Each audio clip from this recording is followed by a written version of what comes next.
Hello, I'm Bruce Stout, the host of Suncoast Real Estate TV.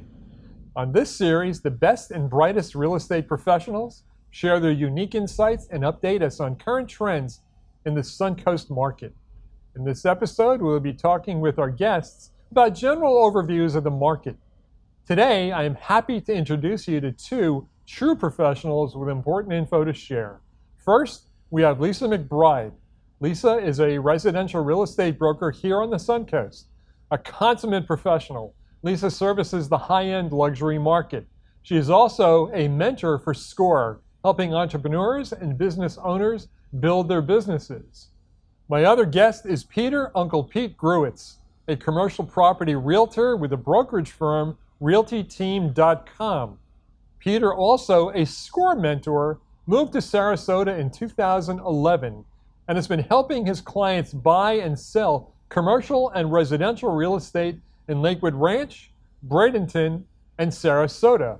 Welcome, guys. Thank you. Nice Lisa, I'm going to start with you. Can you give us an overview of the residential market as it is right now on the Suncoast? Sure, I'd be happy to. Overall, I will say the general market is down a little bit, just a little bit. I don't want to scare anyone with predictions of it's falling or anything like that. But our inventory has increased and our days on market are increasing a little bit, specifically in the luxury market and on the Keys. So that part has slowed down a little. Certain price points are still hot. Centrally located in Sarasota, price point between $200 and $350 is definitely the hot commodity right now. Okay. So we have kind of a mixed bag in the real estate market, but it's constantly changing, and it's seasonal as well. Why do you think there's such tremendous growth in this market? There's so many reasons. Primarily, first of all, many people are moving to Florida. Right. They say an average of 900 people a day move to the state of Florida. 900 a day? A day. So you can imagine that's a lot of people moving to the state of Florida yes. in a year's time. Second of all, we are so fortunate here in the Sarasota area because not only do we have beautiful beaches up and down the coast, but culturally, we hear it over and over again. People love to come to Sarasota because we have theater, we have ballet, we have orchestra, we have so many other things to do aside from just the beautiful beaches. Another reason is it's not overgrown. I mean, I know people think that we're busy and there's lots of traffic and it's getting a little populated, but in general, compared to other cities in the state of Florida, right. we still have room to grow. Well, I spent a lot of time on the other coast on 95. Oh, yeah. Which is a nightmare. Yeah. 75 doesn't compare to that in any way. And I lived in LA, and on the 405, you can't talk about traffic here. It doesn't exist. I agree. I completely agree. It's funny. You can tell the difference between season and non-season. However, it still is only going to take 10, 15, 20 minutes to get most places. Right. So being stuck in traffic, we don't have. Do you expect it to continue, this growth that we're seeing? I do. Every day I get a call, it seems like, from somebody that says, I'm just done with the winters. I'm just done with this. I want to relax. I want to enjoy. And the more people that retire here, I will tell you the other trend we see is more of these people's children end up here too. So it's not just retirees coming to sit on the beach or anything, might be an old stereotype. We're having a variety of people move here. Seeing a lot of young families coming in the area now. Yeah. I know I've seen that in Lakewood Ranch. Is that true in Sarasota as well? Lakewood Ranch probably has a few more families moving into it than Sarasota in general. But we have good schools. We are seeing people move all over. It depends on what their interests are and what they like. But yes, Lakewood Ranch probably has more families than other places. Give us an idea about the price ranges for single family homes. Well, in Sarasota, and when people ask me that, I always want to have a little caveat. It really depends on where you're looking. Right. Single family homes in the county of Sarasota, the average price is about $300,000. But then in Sarasota itself, it's going to be a higher price. And again, we're looking at, when you say single family, whether you include luxury or not, it kind of skews it. In general, our average sale price is between $300,000 and $400,000 for a single family. And that's in Sarasota? In Sarasota. Okay, what about like Lakewood Ranch? How do those run? Lakewood Ranch is higher. The average sale price in Lakewood Ranch is definitely closer to the $400,000 price point. Okay. Well, so there are $1 million and $2 million and $3 million homes there as well. Oh, absolutely. Luckily, there's $1 million, $2 million, $3 million price point homes all over this area. When you go towards St. Armand's Circle, you see all those condos that have been built. What are the prices now of condos in this market? Well, again, downtown, speaking of downtown condos, it's such a range. The new buildings, I know everyone sees the skyscraper, the things being built and everything going up. Brand new condos downtown, right, they're starting close to $2 million. Okay. Now you can get a resale condo downtown for $500,000. Now that's a pretty basic downtown condo, so it's not like high end, but also starting at $2 million is a pretty hefty amount. That's beginning to sound like the New York market. Well, and it's just building, depends on where the building is, and it's kind of building by building, so it changes a little. Right. And the condo market downtown is a little skewed because obviously when they put these buildings up, they pre-sell all of these. And then when they are ready for occupancy, they all close at one time. So in 2 or 3 months, you have 100 condos just sold and skews the market. Right. So it's a little hard to watch statistics. You have to really be in it to know what's going on downtown. Okay. So the interest rates are historically low recently. Sure. Okay. But the house prices are incredibly high. Well, I guess that depends on where you're coming from. Well, if you're coming from Kansas. The funny thing is, it's not that much higher than coming from Kansas, where I'm from.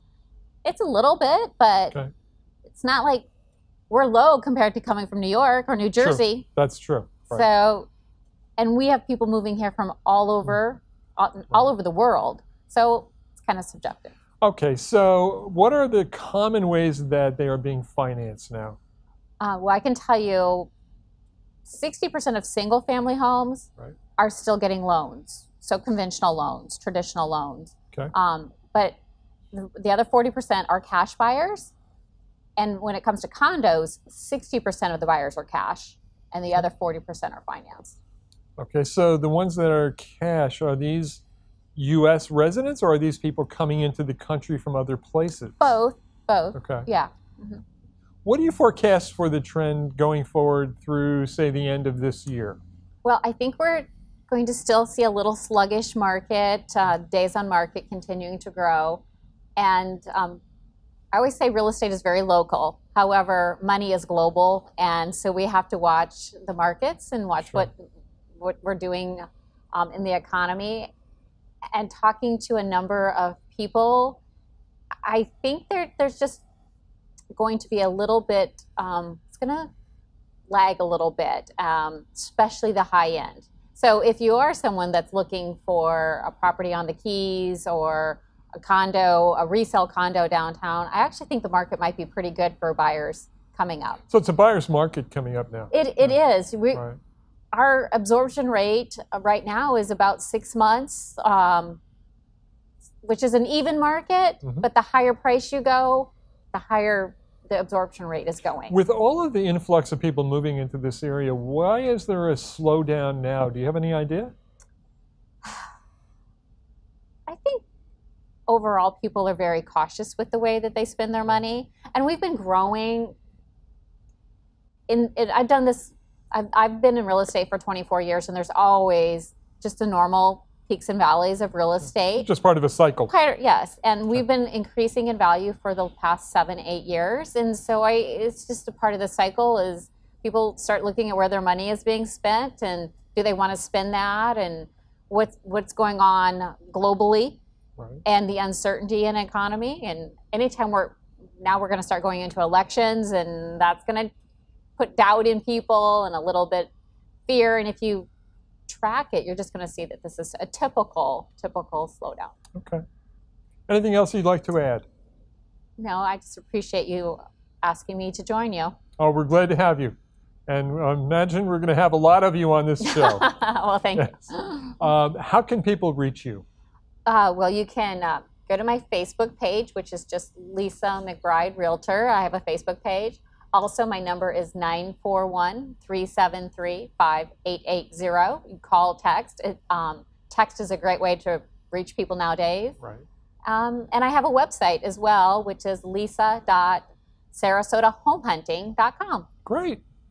Thanks for being with us. Thanks a lot. Peter, how are you, friend? Good, nice to be here. Glad to have you. So tell us a little about what's going on in the commercial real estate market in Sarasota and Manatee. Well, as Lisa was just saying, everything runs in cycles, and we've seen sectors of the commercial market hot, and other sectors of the commercial market not so hot. Okay. But our occupancy rate seems to be extraordinary. If you go across the board in commercial property, we probably have 95, 96, 97% occupancy in these commercial properties. But the rents haven't gone up because it's very stable. A lot of people aren't moving. You get a tenant, you want to hang on to that tenant. So in the retail business, driven by all the new construction as well, the retail construction has really increased the retail market for us. So the retail business is very hot. Tell me about the commercial market as it relates to office space.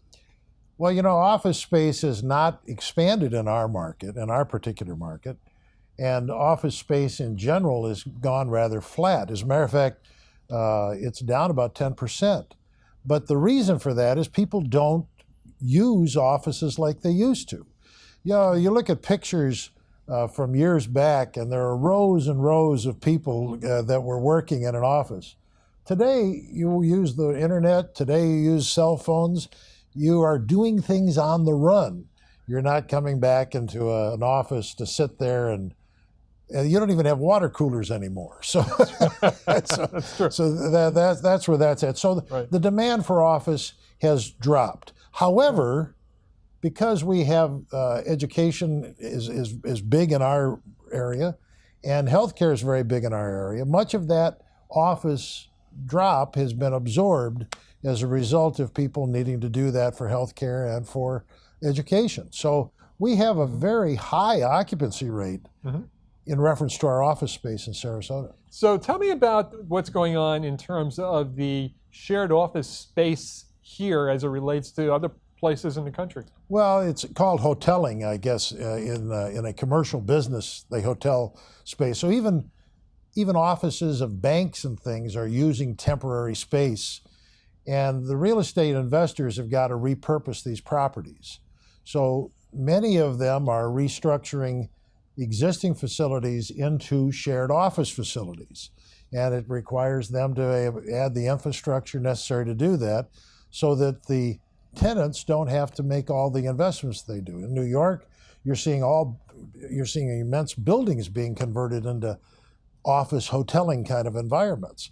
And so that's happening here as well. And it's much easier for businesses, new business to get started. You know, there's a lot of people who move down here who, after about 6 months, they get bored and they want to do something. If they've been in business before, they want to get back into business. Right. So we see a lot of emerging new businesses come up in our area, and that's a great opportunity for landlords and for the tenants to take advantage of this new configuration. I understand that the property valuation per square foot on these kinds of shared office suites is very high because you're getting such return regarding the rentals.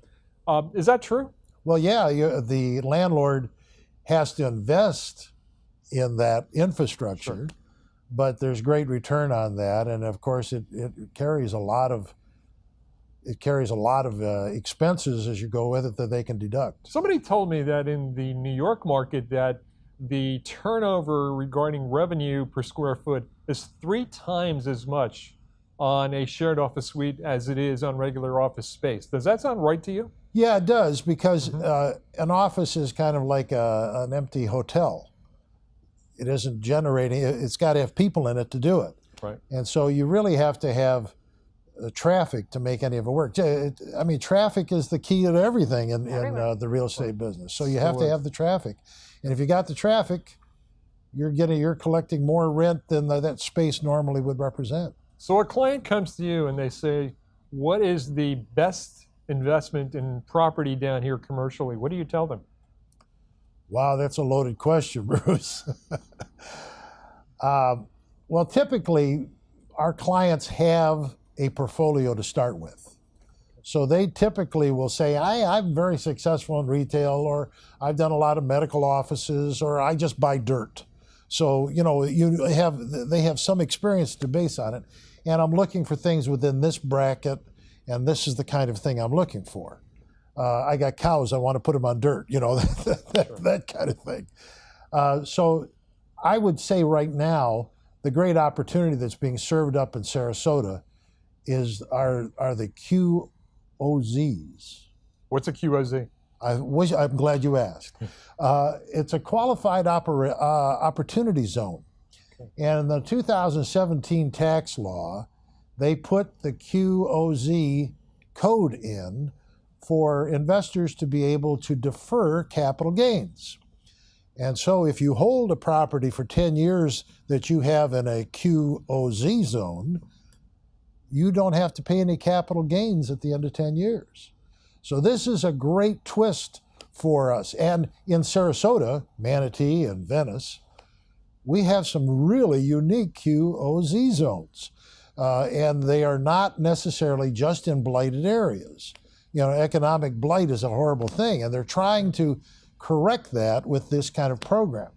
So the QOZ zones range from waterfront all the way over to 301. And if somebody's interested in knowing more about that, that's an area that we specialize in. That's very interesting. I didn't even know about that program. Yeah. Tell us about tax-free exchanges. What's going on in that sector? Well, the IRS code is 1031. That's what they call it. And a 1031 exchange can, once again, defer or delay the payment of capital gains. And if you're able to defer that, you can keep your investment going. It can grow, and you haven't had to pay Uncle Sam his portion of it. Right. A lot of people like Uncle Pete, but a lot of people are afraid of Uncle Sam. But Uncle Sam can be very helpful in commercial properties because he has a number of incentives that he offers, such as operating expenses are deductible in it. You have depreciation that you can take on commercial property, and the deferral of capital gains is a big issue.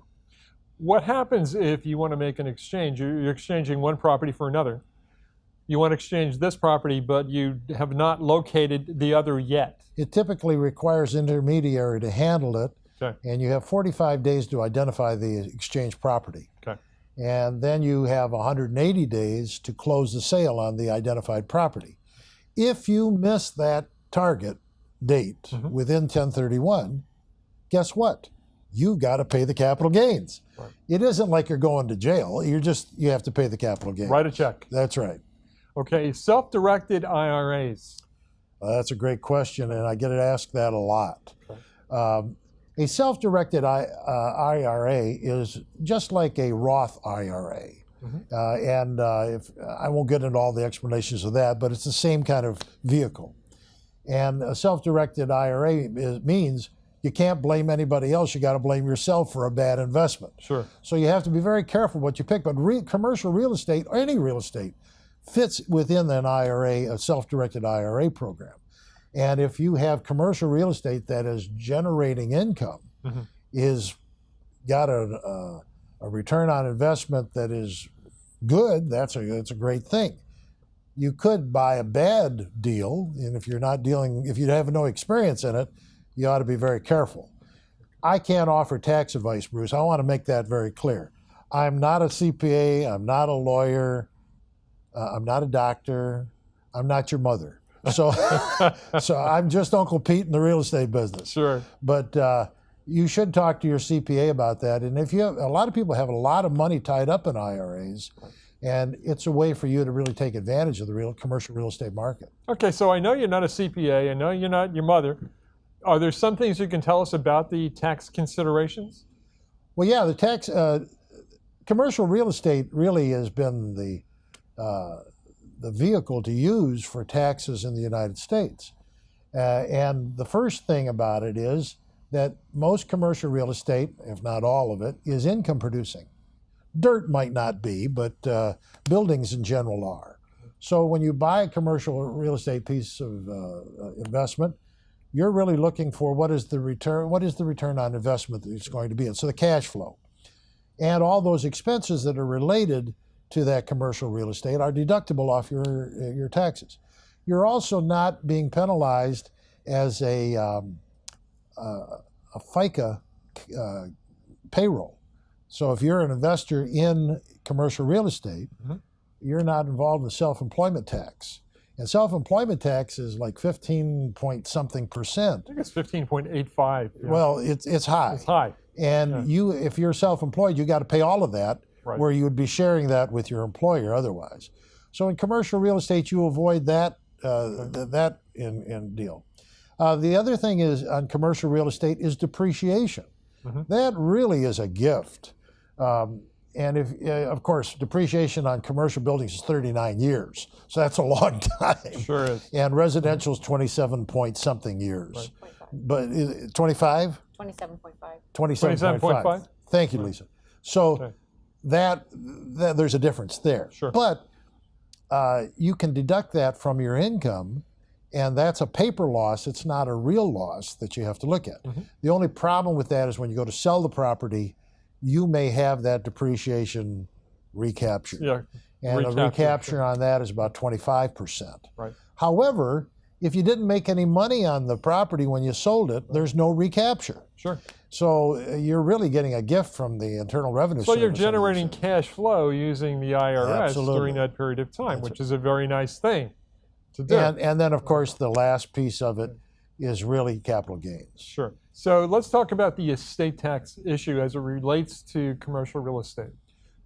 Tell us about that, how that works. Well, that's a big plus right now. The tax law, again, the new tax law 2017, raised the limit in reference to estate tax.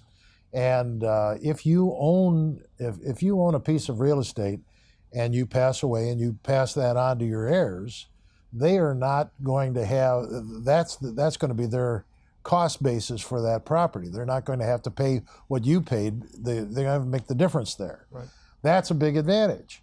Also, most people won't hit that number, but it's $11 million is the amount that if you're under $11 million on your estate, there's no taxes on that as well.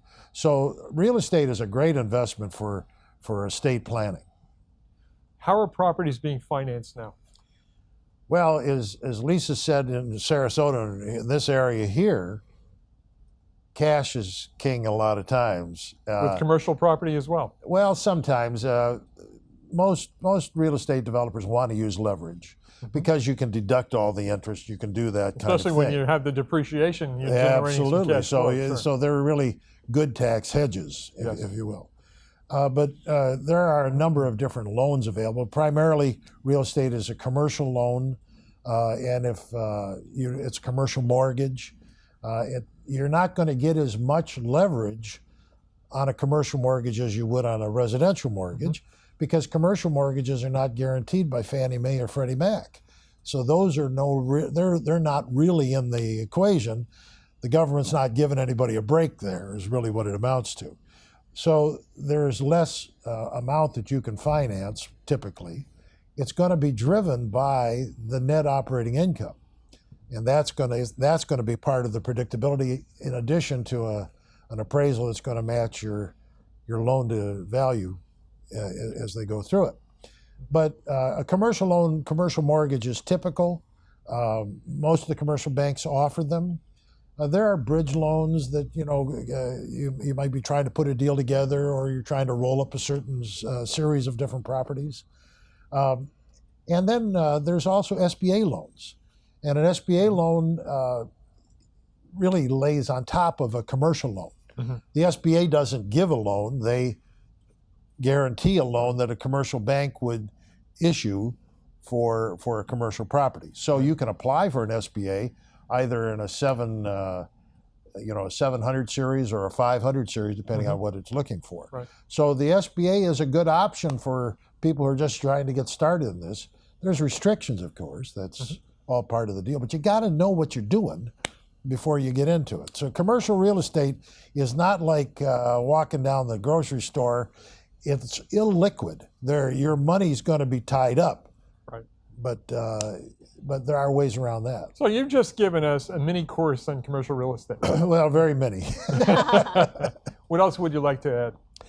Well, I'd like to indicate there's one other way to get your money out of an illiquid investment like real estate. And that's pretty much a good story of that would be what the Rockefellers did with Rockefeller Plaza. When they built the Rockefeller Plaza in the 30s, it was an enormous undertaking, cost millions and millions of dollars. It was the most premier property out there. Right. It still is. And it has gone up in value over and over and over again. And the Rockefeller Trust has borrowed money over and over and over again as that value has gone up. Yep. Have they paid taxes on that? Oh. No, because they haven't sold anything. They've, in effect, refinanced it as they go along, and they can use that cash to either fix up the buildings or buy caviar, whatever they happen to want to do. It's their money. Sure. And that's one of the ways that people find liquidity in commercial real estate. How can people reach you? Well, you can go to Peter, that's me, at myunclepete.com. And after all, I am your uncle in the real estate business. So that really is how you'd be best to get me. My website's My Uncle Pete as well. And I'd be more than happy to just drop me an email and we'll get together and talk about it. I'm sure you'll get some of those. That good. Thank you, Bruce. Thank you. You guys have been wonderful. Thank you so much for being on the show. Lisa, residential real estate, you filled us in a lot about that today. Appreciate that, and we'll have you back soon. Thank you. Peter, as always, Good you to be tell with us you. great stuff. Good. Thank you for joining us. Thank you. This has been Bruce Stout for Suncoast Real Estate TV. Thank you for joining us, and please tune in for our next episode. Until then, have a great day.